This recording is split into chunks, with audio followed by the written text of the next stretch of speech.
We continue the Shir in Sichos HaRan.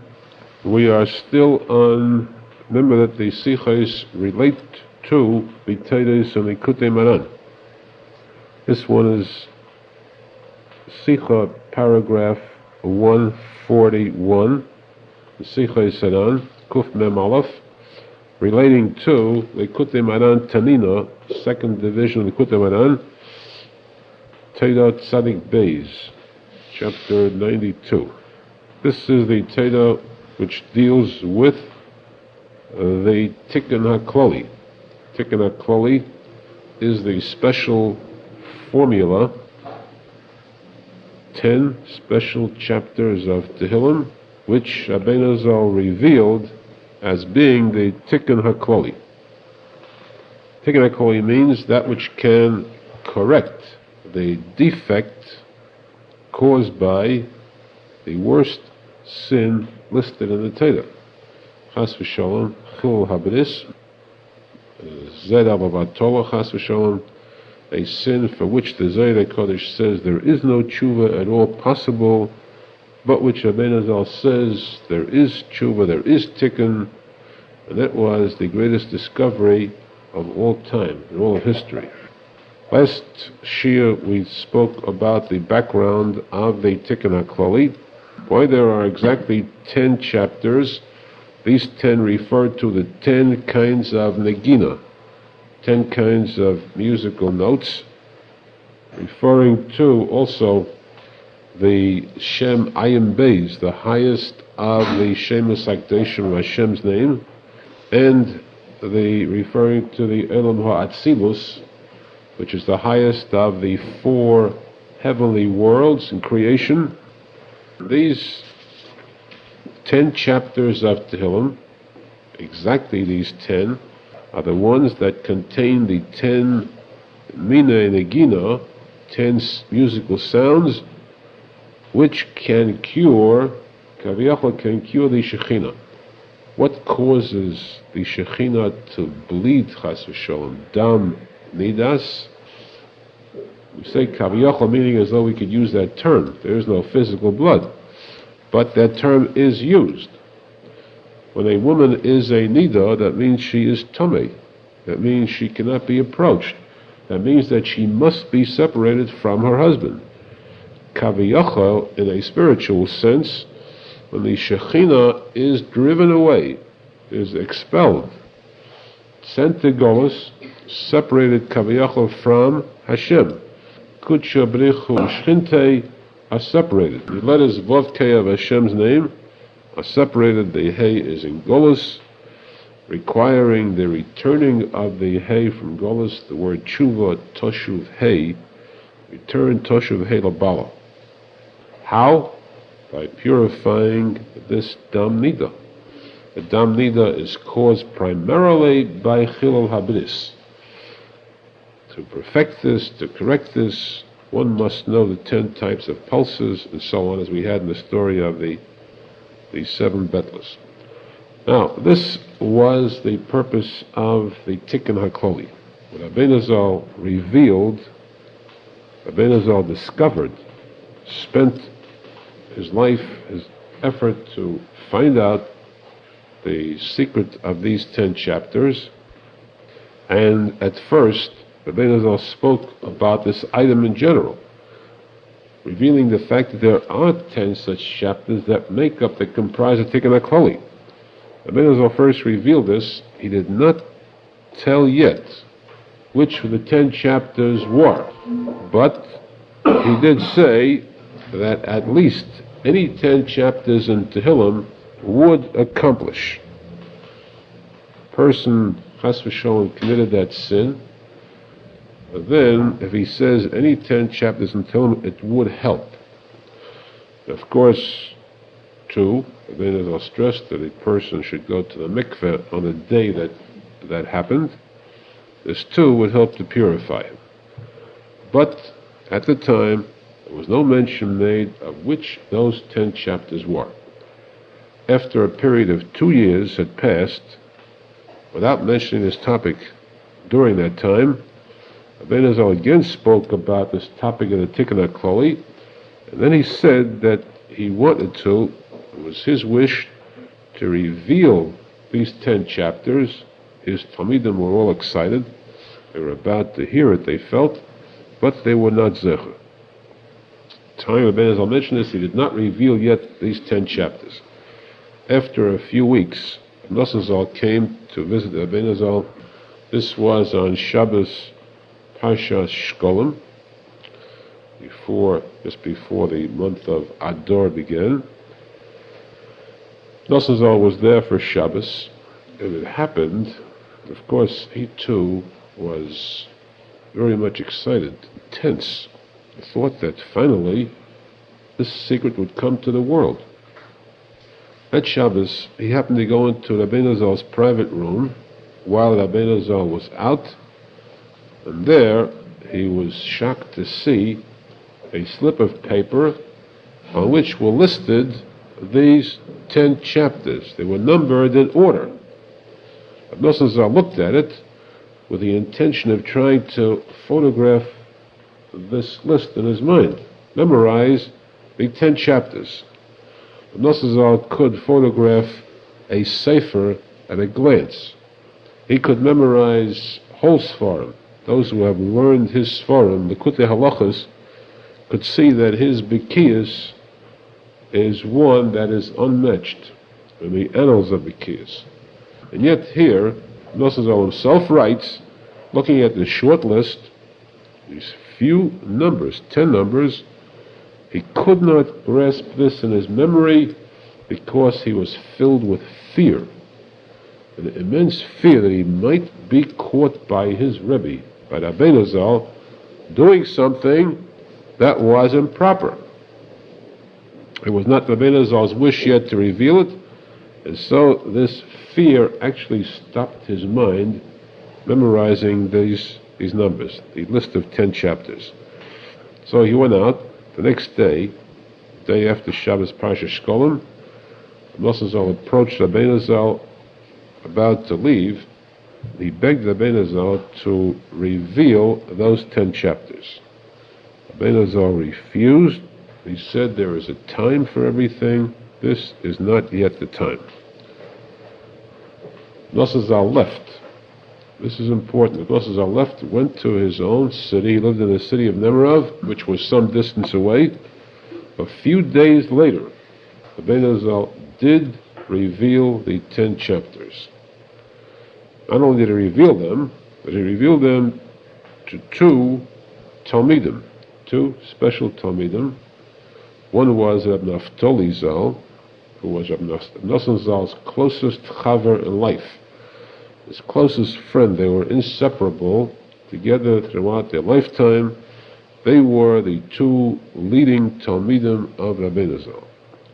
Rabbi Naftali Zal was considered, the unusual item was that these 2 were called the 2 mitzvahs of tzitzis and tefillin. Naftali Zal was called the mitzvah of tzitzis, Nosson Zal the mitzvah of tefillin, by Rabbi Arizal. The chiddush is that any person would ordinarily think the opposite. The word Naftali is the letters tefillin. So a person would think that the Naftali Zal was the one that symbolized, represented the mitzvah of tefillin. Rabbi Arizal revealed otherwise, but these 2 were the main Talmidim Uvhokim of Rabbi Arizal. Naftali Zal was one of those to whom this was revealed. The second one was Rabbi Aharon Zal, who was the official Rav, rabbi of the city of Breslov. Rabbi Arizal's city, Rabbi Arizal was the Rebbe called the Breslov a Rebbe, but in the city itself there was a Rav, official Rav in the city, who answered all questions of law, the rabbi of the city. That was Rabbi Aharon Zal Breslov. Rabbi Arizal revealed this to these 2, not only revealed it to these 2, but also officially appointed these 2 as witnesses to his statement. The statement saying as follows, that these 10 chapters of Tehillim are the Tikkun HaKloli. They are a complete Tikkun complete. They leave nothing out. The entire chilul is corrected completely with nothing remaining, nothing else needed. Secondly, a revelation that from the advent of time, the very first beginning of time, the first tzadik gomor, who was Adam Harishon. Adam Harishon, Adam was the holiest tzaddik in his time, and of course practically of all time, because he was so holy and so great. The Gemara says he was the rabbi of all who were his students at the time. All the leading angels in heaven came to Adam Harishon for lessons. Angels are very learned and very clever and very much superior to the mentality of humans. Yet Adam Harishon was far above these angels who are heavenly bodies. He was from a higher world. Arizal explains the heights that Adam Harishon reached, the time of creation itself. Even his body was from the upper worlds. So he too was the first one who strived, who spent his lifetime in search and quest of the discovery of this hidden formula, these 10 chapters of Tehillim. He did not succeed. Following him, there came his son, Shes, Enosh, the good sons, the learned ones, the subsequent tzaddikim. Hanoch, who was so great, he became Hanoch, lived till the age of 365. That means he completed the 10 Sfidos while during his lifetime. Shin, Samach, Hey, 365. Shin, hundreds represent the 3 upper Sfidos. Kesach, Chochmah, Bina. Samach, tens represent the 6 next Sfidos, the Vov of Hashem's name, for Chesed through Yesod. The letter Hey is the Malchus. He completed those, and then he left the earth and became the chief angel in heaven, the Reish Yeshiva of the Mesifta Derikia, the Malach Mentes. During his lifetime, too, he too searched above all for the revelation of this formula. He did not succeed. Throughout all these subsequent generations, every tzaddik searched for it, attempted it. Some of them, Rabbi said, did not succeed at all. Some did succeed partially. They had reached a certain plateau, partial idea of these 10 chapters, and then they were suddenly nostalgic. They passed away. They did not complete it. Rabbi says, Be'ezras Hashem, giving thanks to Hashem, I succeeded with the help of Hashem, and I have this formula to reveal to the world. Saying these 10 chapters, of course, it is best if a person says them with deep kavanah, to put his heart into it, feeling, concentrate on the words, but they are beneficial even if a person just says them without any, just to read them off itself. Also, they are of extreme benefit. Now, a second item, Arizal also, in addition to this, also appointed these 2 witnesses, Naftali Zal and Abadan Zal, witnesses to something that will take place after the histalkus of Rabbi Zal.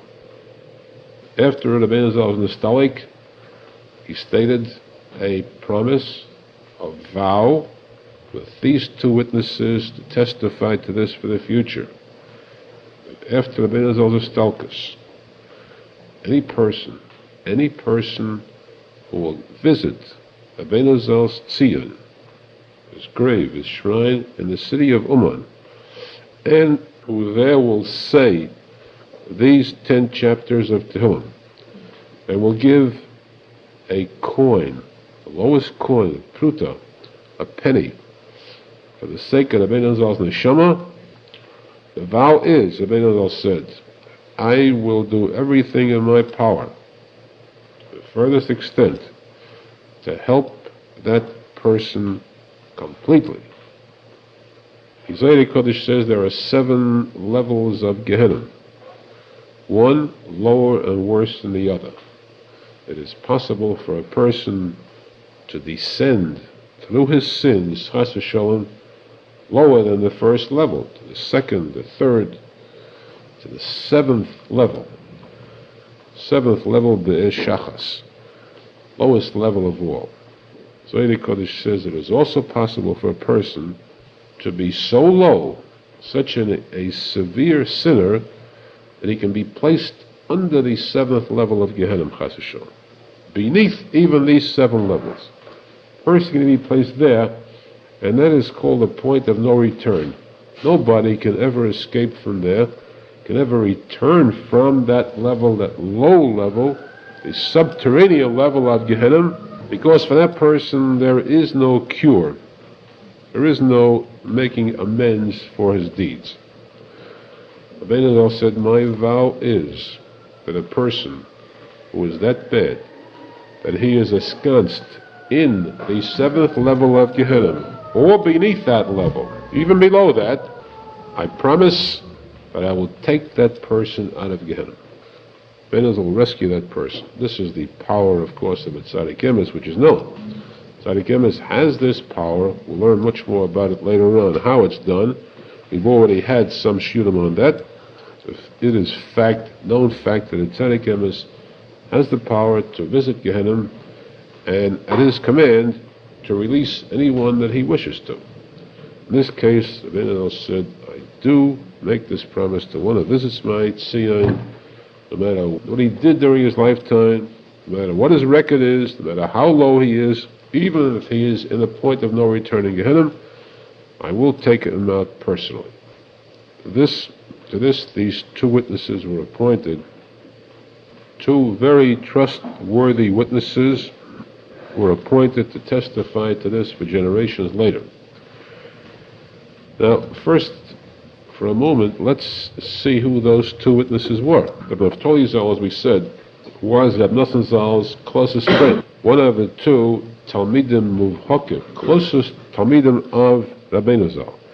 Rav Nosson Zal, of course, was the main Talmud. Rabbi Nachman himself stated that Rav Nosson Zal's being a student is what will keep Rabbi Nachman's light shining forever afterwards in the future. Because Rav Nosson Zal recorded the words of Rabbi Nachman, his Sfarim, his Sichos, and so on. Rav Nosson Zal to Rabbi Nachman was like Yeshua to Moshe Rabbeinu. He was like Rabbi Abba to Rabbi Shimon ben Yochai Zal. Rabbi Abba is the one who recorded and wrote the Zohar Kodesh. Nosson Zal was like Rabbi Chaim Vital Zal to the Arizal, all the Kisvei Arizal, all those vast treasures of Kabbalah by the Arizal were recorded by Rabbi Chaim Vital Zal.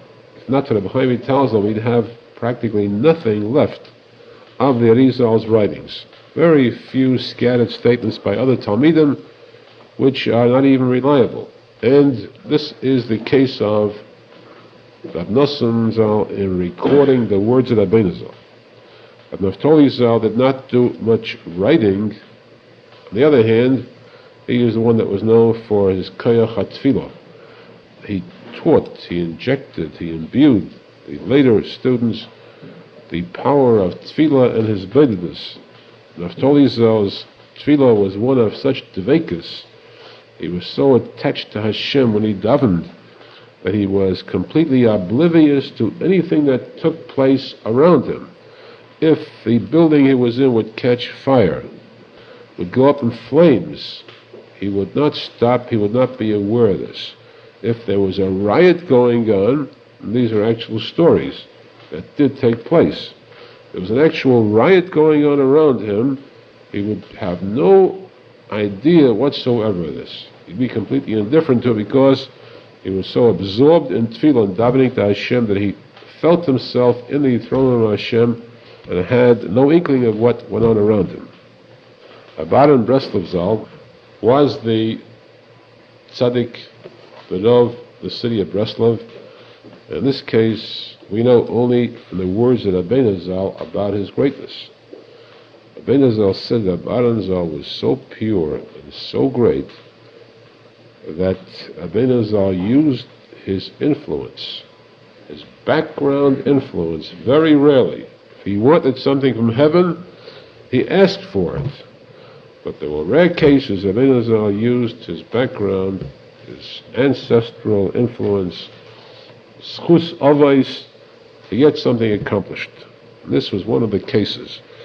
Arizal said he used his schus avos to get to Rabbi Arizal to become placed as the Rav of Breslov. One time he said to Rabbi Arizal these words. Imagine the Sichos of Rabbi Arizal saying to one, I like you very much. Imagine the Sichos of a Talmud hearing that from Rabbi Arizal. I like you very much, and therefore I say two things to you. One, I give you a bracha that in Elam Haba you should understand my words, my simple words. Not the depth, but the simple words. This gives you an idea of what Rabbi Arizal's words are like. Rabbi Arizal was so great a tzadik, so deep he was that Rav, who knew more than all others, he should be zecher, not here, but in Elam Haba, when the Shema becomes so elevated, to understand Rabbi Arizal's Sichos, the light words. Yet, that was some bracha. Secondly, I like you very much, therefore, when Mashiach comes, I am going to bring Mashiach to you. This was Rabbi Arizal. Of course, he too was very close to Rav Nosson, very close friends, and Rabbi Arizal had an illustrious lineage.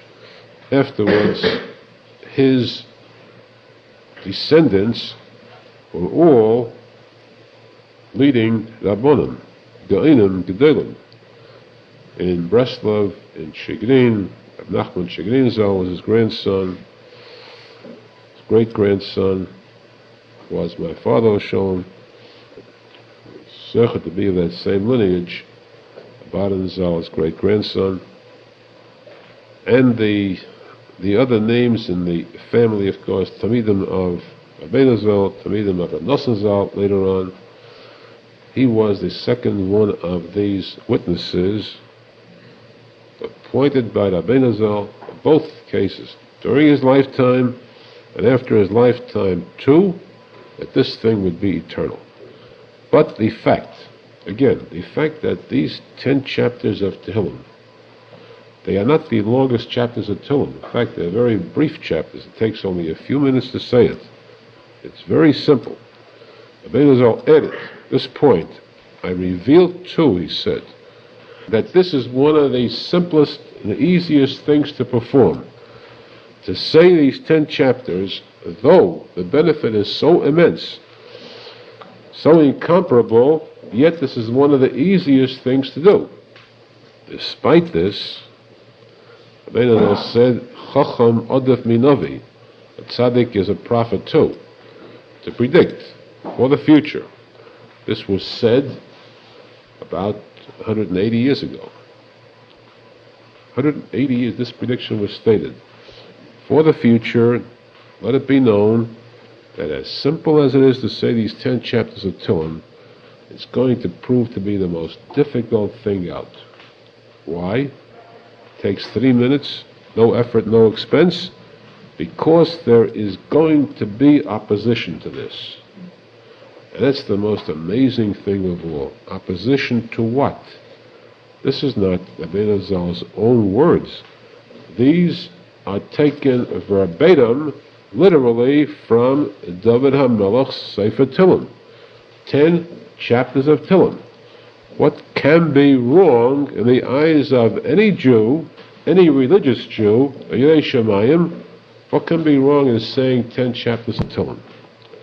And yet, Rabbi Zal predicted there will be machlikas, there will be opposition, there will be an enmity, an animosity, an adversity to the idea of saying these 10 chapters of Tehillim. Because the Satan, the Baldova, knows the great value of this, he will create a hatred, a machlikas, a disunity among the leaders of the Jews. So we find that there will be misnagdim throughout the different generations. In those days when there were very great leaders, Gedolim, there were such misnagdim to this idea that they issued declarations not to say the 10 chapters of Tehillim. Is this conceivable? Is it logical Could it be possible that any person would say, don't say the 10 chapters of Tehillim? What could be wrong in saying them, even if a person did not know the secret behind it, did not know the privilege and the benefit that goes with it? Why shouldn't a person, without full belief in it, why not say it on a gamble? Maybe it'll help. After all, it's still 10 chapters of Tehillim. Why be so opposed to it? Why, more so, even to this day, even in our time, imagine in our time, what do people in our time know? Which person today, the strongest misnagid in the world, no matter how bitter a misnagid he may be, could he say that he can match himself to the chachma, the wisdom, the kedusha of Rabbi Arizal?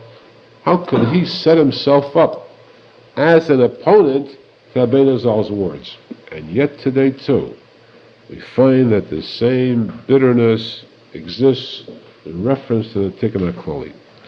Today too, there are Tikuney Zohars printed, distributed, contributed throughout the world, even at the holiest place in the world, the Kaisel Ma'anovi. We have placed tens, hundreds of Tikuney Zohars there. And if you go to the Kaisel Ma'anovi today, you'll find there are perhaps 2 or 3 Tikuney Zohars, just a memory of that.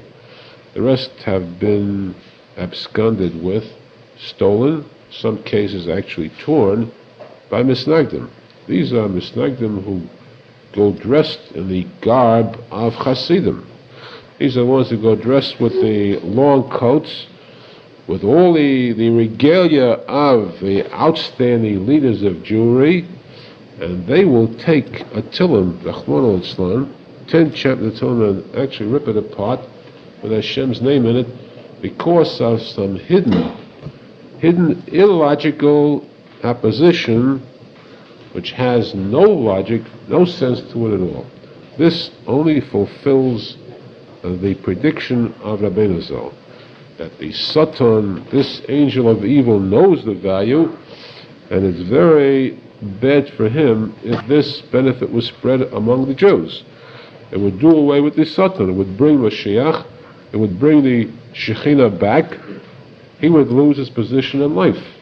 Therefore, he injects this poison, this venom, into the minds of other Jews. So Rabbi Nachman said, know then, that in the future, until Mashiach comes, there will be this opposition. It will be very difficult for a person to say the Tikuney Zohar, to overcome this opposition. But for those who say it, on the other hand, those who do say it, those who are zecher to say it with emunah, their credit, their sechar, their reward will be multiplied manyfold, because they will receive the reward of all those minions who do not say it. Note today too, even among those who are not misnagdim, among those who know nothing, those who are apparently neutral, you come to a minion, when the Tikuney Zohar is said, you have certain people who are strangers or semi-strangers, see it being said, and somehow are drawn away. They refuse to take part. This the Gemara says in Pesachim. There is a chedem min hashemayim, by Hashem. The one who refuses to take part in a mitzvah done by a tzibur. Mitzvah could be even making kiddush, drinking with tzibur. Kol shekein saying Tehillim with tzibur. Kal v'chayim v'meleshet kal v'chayim is saying Tikuney Zohar. Yet there are ones today, some inexplicable reason, who will abstain from saying Tikuney Zohar with the tzibur. Therefore, the Arizal stresses this point. Ashrei, ashrei to those few who remain pure, who remain with the true, simple, sincere emunah in the tzadik emes, to be zecher, to absorb, to receive, and to act on this Tikuney Zohar, which is the greatest revelation in history. We should be zecher, be emes, to say it with true feeling, with kavanah, and to receive the tikkun that it holds in store for us. We should also be zecher, very shortly, Shemayim, the Chastei Hashem. We should be zecher to get to Rabbeinu Zal's tziyun. There to say it, and know that thus we are being tied to Rabbeinu Zal Ba'elam Hazeh and Ba'elam Haba. R Nosson Zal adds, we find that there are some Sforim who print these Sforim authored by very great tzaddikim in the past, who write these 10 chapters as a tikkun. They do not use the term Rabbeinu Zal used, but they write it as though they themselves discovered this formula. This seems like plagiarism. They are stealing the rights of the tzadik who discovered it, stating as though they themselves were the ones that discovered it. Nosson Zal says, note that all those Sforim, there are many of course, but the few that do write it, note that they were written, authored after Rabbeinu Zal's Estalkus. So therefore we know who was the first one, who was the one that revealed it, and that these apparently, obviously, are not telling the truth. The question, of course, is why should they do that? If they do believe it, in it being that effectual and that holy, why shouldn't they write the true author? The answer is that they are very well-meaning. They mean well. They know that there is opposition to the tzaddik emes. If they would write it in the name of Rabbeinu Zal, then it may be that others would refuse to accept their writings. This way, if they write it in their own name, and they are classified as misnagdim, their followers would accept it. So they'd be mezakeh, the world. They give a chance to certain people to say the Tikuney Zohar without knowing where it came from really, but meanwhile they are saying it, and there is a Sichos for that many more people in the world. Rabbeinu Zal says the inyan of emunah. We speak about emunah so many times, and yet of course it is not enough. There is no limit to how many words should be said about emunah, because emunah is the foundation for everything. All of the Jewish religion, the Jewish people, the Jewish nation depend upon the basis, the foundation is emunah. Yesod is emunah. Emunah, Rabbeinu also depends upon the mouth of a Jew, because emunah is the 10th sfira, which is synonymous to the sfira of Malchus, the last sfira. And Malchus is called Malchus Peh. Every one of the sfiras corresponds to a certain part of the body. Malchus corresponds to the mouth, Malchus Peh. Therefore, Arizal says that there is a key. There is a solution to a person who has problems with faith. If a person, Chas v'Shalom, has doubts in faith, he wants to correct these doubts. He is bothered by bad thoughts, thoughts that torment him, or he's skeptical about certain items in faith. Then he can cure himself through emunah b'peh, by speaking words of emunah, speaking words about emunah, and just by speaking them alone, by saying these words, will find that his emunah becomes strengthened. At the same time, in order not to weaken his emunah, by the same token, Rabbeinu Zal warns a person must also be very careful, extremely cautious, not to speak words of apikorsis, of atheism, at any time, even if a person wants to mock them, to joke about them, to criticize them.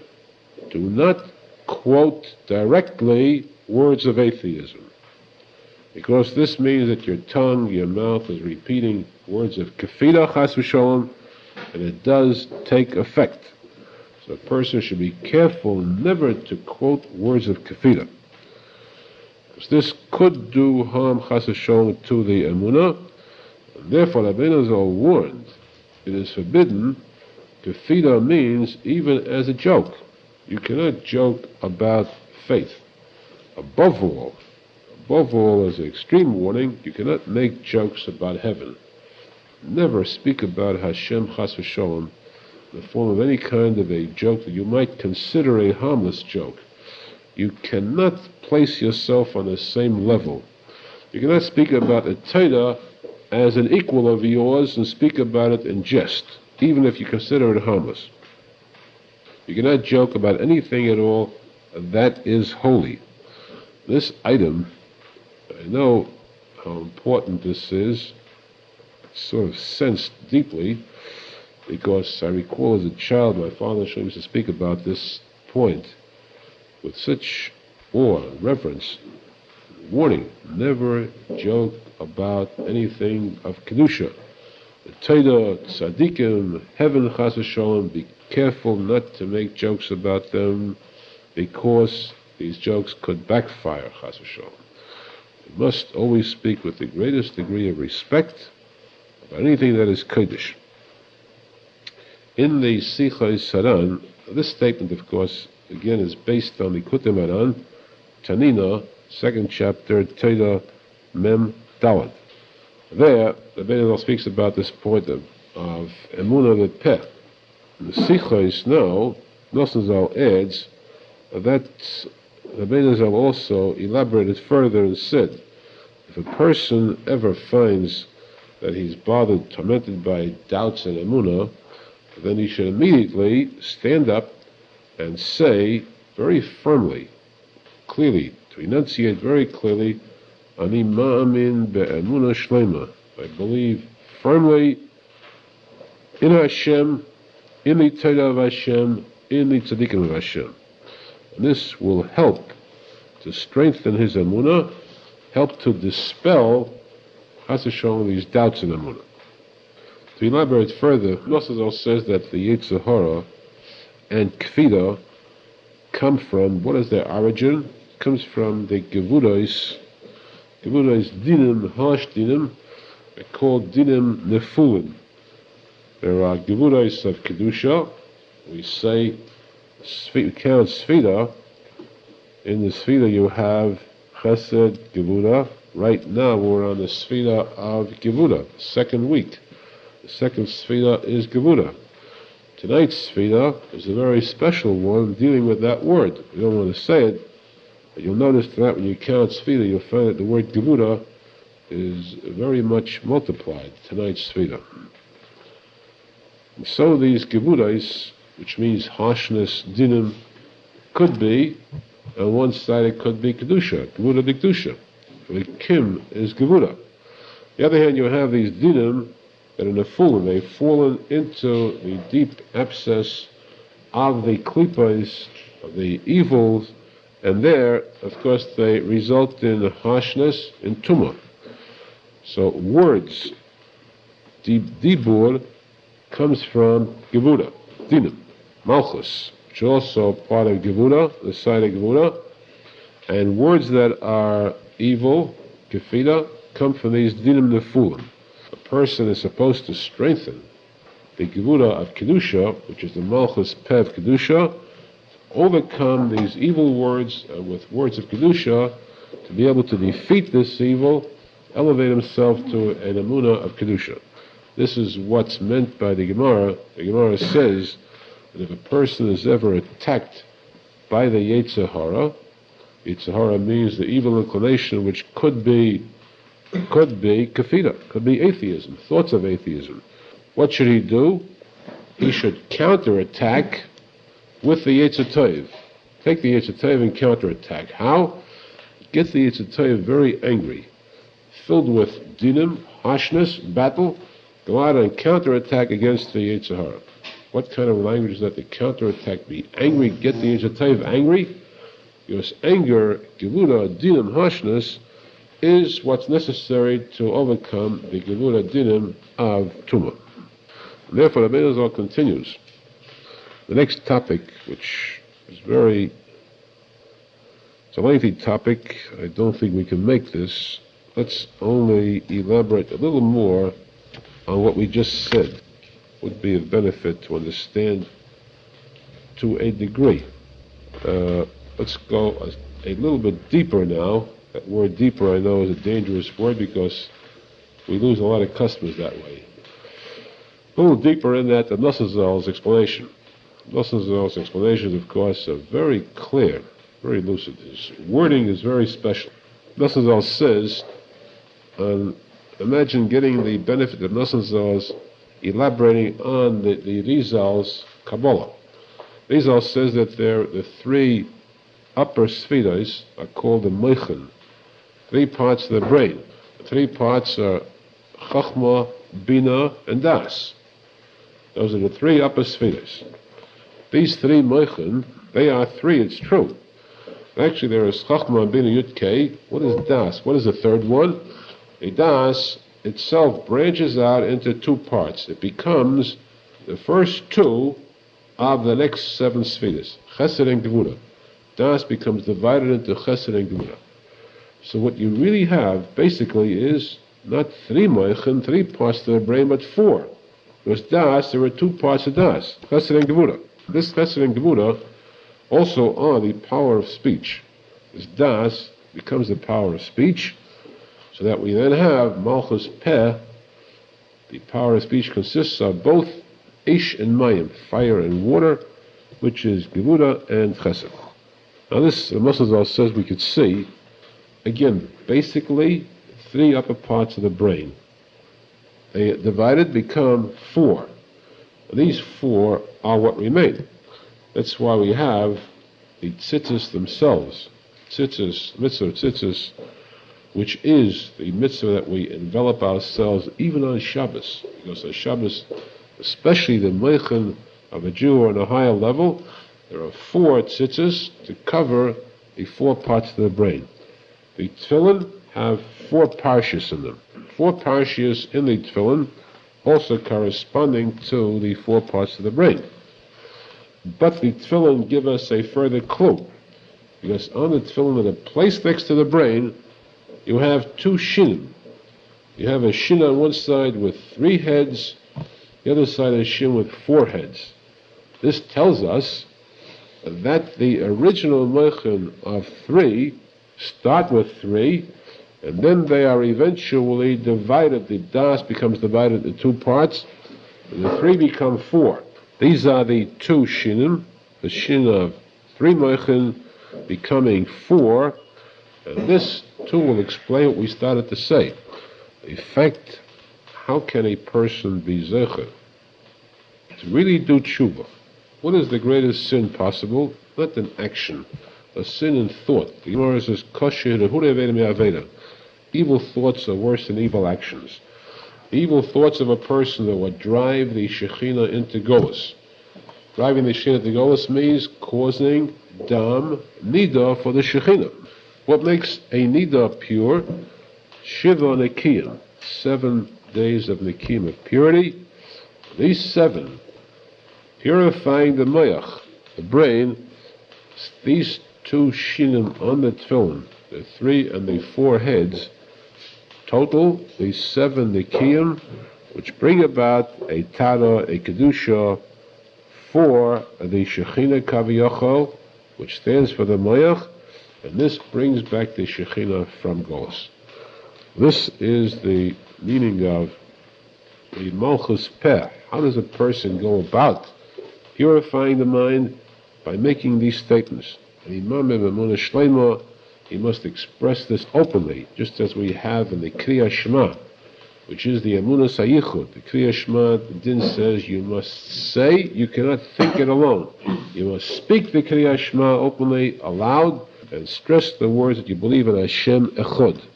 By saying these words, you purify the Mayach, and this is what cures, Kaviyachol cures the Shekhinah, cures the Bas Melech who is wounded and who is bleeding, brings her back to Kaviyachol Bala, is miyached once more the yichud above, and thereby brings about the Geula Shlema. We should be zecher to this purity, Mayach, B'maisa, serving Hashem be'emes, with emunah, with faith, and with sincerity. And every word of the Torah, every word of Hashem, every word of the Tzaddik and Mitiyim, that zechus of pure emunah, we should be zecher to see with our eyes, the coming of Mashiach Tzidkenu Kolev, the rebuilding of the Beis HaMikdash, the Simcha Klolius for the entire Klal Yisrael and Heda. Amen. Amen.